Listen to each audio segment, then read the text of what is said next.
हज़ारे साल पुरानी तहज़ीब ऐं सकाफ़त रखंदड़ बलोच क़ौम पारां पूरे मुल्क जियां ॻड़ी हसन में भी बलोच कल्चर डे वॾे जोश ऐं जज़्बे सां मल्हायो पियो वञे। बलोच क़ौम गुज़िरियल केतिरनि ई विरहनि खां हर साल मार्च महीने में ही ॾियारो वॾे धाम ऐं धूम सां मल्हाईंदे ख़ुशी महसूस कंदा आहिनि ऐं तक़रीब मुनक़िद करे पंहिंजे सकाफ़त पंहिंजे तहज़ीब ऐं ॿोली खे पंहिंजे ईंदड़ नसुल ताईं मुंतक़िल करण लाइ हर वक़्तु कोशां आहिनि। उन हवाले सां ॻड़ी हसन वेझो ॻोठ गुलशेर कंडराणी में पिणु बलोच सकाफ़त जे हवाले सां हिकु रंगारंग प्रोग्राम मुनक़िद कयो वियो, जंहिंमें बलोच फनकारनि बलोची सुर विखेरे नौजवाननि खे झूमण ते मजबूर करे छॾियो। उन मौके ते सिंध बलोचिस्तान जे मुख़्तलिफ़ शहरनि खां आयल बलोच अॻवाननि जेकम न्यूज़ सां वीचार वंडींदे चयो त 2 मार्च जे हवाले सां बलोच कल्चर डे जेके बलोचिस्तान में, पाकिस्तान में या मुल्क खां ॿाहिरि जिथे जिथे भी दुनिया में असांजा बलोच भाइर रहनि था, उन्हनि सभिनी खे असां पंहिंजे इन कल्चर डे जे हवाले सां मुबारकबाद पेश कयूं था ऐं असां उन्हनि पंहिंजे भाइरनि सां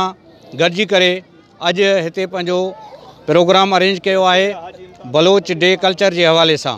ही जेको आहे पंहिंजो कल्चर, छो त ज़िंदा क़ौमूं कॾहिं बि पंहिंजे कल्चर खे न आहिनि विसारींदा। त जीअं सिंध जी तहज़ीब अमन ऐं आशियानो आहे, त अहिड़ी तरीक़े सां बलोच जी जेकी तहज़ीब आहे उहो बि अमन यकजहती जो आहे। हर दौर में तव्हां जेकॾहिं पोइ ते हला वञो तव्हांखे नज़र ईंदो त जेकी बलोच जेको क़ौम आहे, बलोच जी जेकी तहज़ीब आहे उहो मञियल आहे, दुनिया उनखे मञी चुको आहे। जॾहिं जॾहिं बि पंहिंजे मुल्क जे अंदरि जॾहिं बि ॾुखियो वक़्तु जंहिं बि दौर में आयो, उन दौर में बलोच क़ौम अमन सां, जंगजू सां, मोहब्बत सां ऐं ॿधी सां उनखे जेको आहे ख़ूब मनायो आहे। वॾो ॾींहुं आहे बलोचनि जे हिसाब सां। प्रोग्राम असांजा हमेशह बलूचिस्तान में बलोच असांजा ॿाहिरि यकी कंदा हुआ, हर साल मल्हाईंदा आहिनि।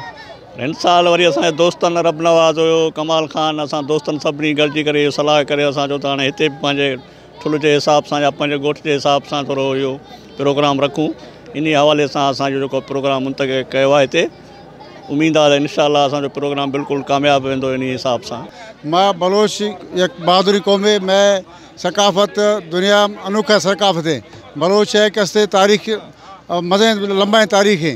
मां सिंध राशि बलोच अपील करूँ कि बलोच सकाफ़त के साथ साथ वही लोग बलोची बोली अपनाना।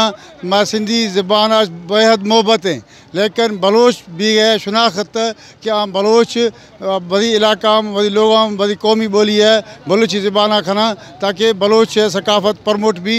और माँ ये दुनिया बलोच अपील करूँ कि सकाफ़त रोशा हर हमेशा मनाइने कौम कसते आवधी सकाफ़त आर आवधी ज़बान आर आवधी अदब आर कसते ज़िंदा खना।